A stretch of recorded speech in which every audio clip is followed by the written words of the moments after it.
அஸ்ஸலாமு அலைக்கும் வரஹ்மத்துல்லாஹி தஆலா பரக்காத்துஹு. ஜஸல்லாஹு அன்னா முஹம்மதம் மாஹு அப்து. இன்ஷாஅல்லாஹ் இன்றைக்கி என்ன சொல்ல போகிறேன்னா, ஒவ்வொருத்தரும் லா இலாஹா இல்லல்லாஹ்வை ஒரு நாளைக்கு முடிஞ்ச அளவுக்கு ஓத பாருங்க. ஏன் அப்படின்னா, அது என்ன செய்யும்னா, அல்லாஹ்வுடைய அரசுக்கு முன்னாடி ஒரு தூண் இருக்குமா. அந்த தூண் நம்ம களிமா சொன்னோம்னா அது என்ன செய்யுமா, குதிக்குமா.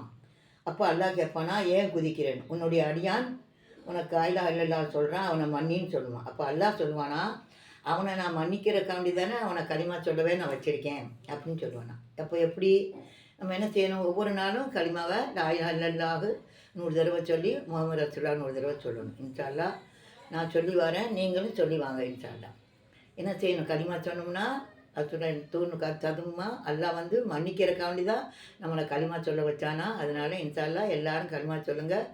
அஸ்ஸலாமு அலைக்கும் வரஹ்மத்துல்லாஹி தஆலா பரக்காத்துஹு. மகஃபிரத்து வாஃபியத்து சலாமத்தகு. அல்லாஹ்வுக்கு எல்லா புகழும். ஆமீன்.